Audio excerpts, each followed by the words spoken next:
sasibiyele Samuel Richard pastor lo ubuyachaza amaphupho inamba ke isensa ngoba uyimember ye-channel noma ke you are contributing to the channel yabona uzoyisensa kusongo 9 ekuseni la 5 ntambama kuphela from Monday to Friday kuphela WhatsApp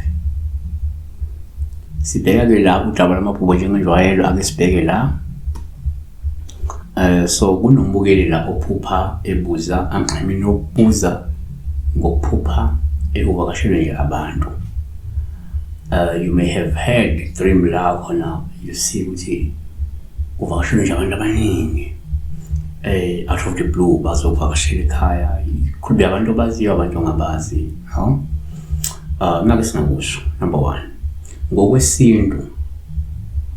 uma uphupha abantu kuphawu ngaba oluhlu uma bekuvakashele olusho ukuthi kungenzeka kade uhanjelwe izidalwa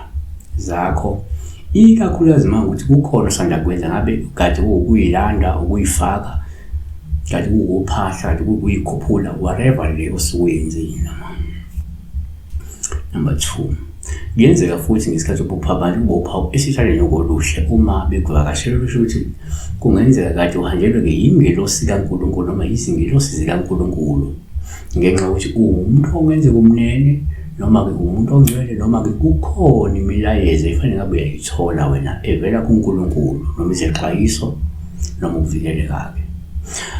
kumaHebheru 13:2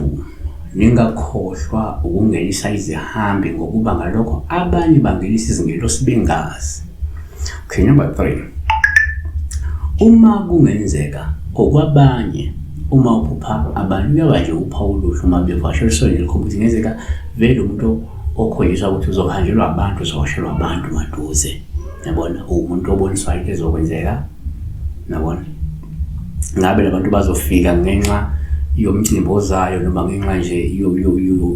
yokuvakashela okungatheni noma kuloko kuba isifo ugcina uhanjelwa abantu befikeka abantu yabona. Number 4 kwesinye isikhathi uma uphupha abantu uyaba uPawulu ubi uma bekuvakashela ikakhulukazi uma ukuthi abantu abangaqondakali indlela abafika ngayo ngoba lokho kusengenza ukuthi ukhonjwa ukuthi uyagadwa futhi uthula ngabe ngezizwe noma uthula okanye ngamabutho noma ke ngeyibhoki ekufanele zikulande wena futhi uma khona into eyithebule lokuyenziwa noma nje ugadwa nje yabo. Siyabonga ke besibeka la uphupha uvakashelwe abantu makhohlwa ukuvakashela i-Spiritual Academy www.spiritualacademy.co.za ilapha ke eRandstown ngasama scribe ePitoli na ukaba kufara lapha bona bane preschool yabo iqala ke from grade R to grade R bese baba ne after K iqala ku grade 1 to grade 12 ba ofara ama skills afana ne computer literacy ama robotic studies nama coding studies nokunye okuningi okungenza ukuthi ingane yakho ikhule from grade R to grade R to grade 1 to grade 12